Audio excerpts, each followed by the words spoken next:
people that are stuck in Eastern Ghouta, tens of thousands. They've been without medicine, they've been out with virtually any food, any water. So all of those, effectively those daily supplies that we all need to survive, they've been without. Now the International Committee of the Red Cross, as you mentioned, has managed to get about 25 trucks of aid into the area of Douma. In Eastern Ghouta, they are only carrying food, and that's got to stretch across about 125,000 people. Crucially, they're not carrying any medical aid. So it's very difficult to actually get any help to those people who are still there. And as aid workers are discovering, it's exacerbating an already very desperate situation.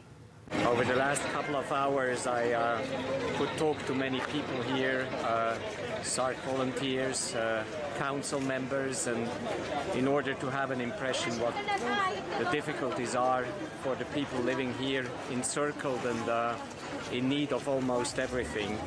Medicine first and foremost, but everything which is necessary for the day-to-day life.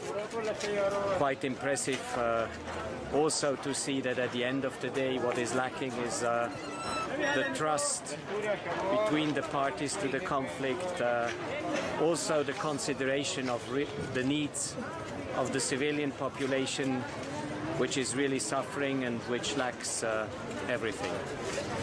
Well, aside from the lack of supplies, the situation has been made much more difficult by reports of new airstrikes. At least 80 people were reportedly killed on Friday, and that violence, well, most of that violence has been taking place in the town of Kafna Bantna. Medics say that death toll is expected to rise as more bodies are pulled from the rubble. Now, this ongoing violence is despite calls by the United Nations Security Council for or a resolution they called for a ceasefire. Russia says that ceasefire is working. They say thousands of people have managed to get out.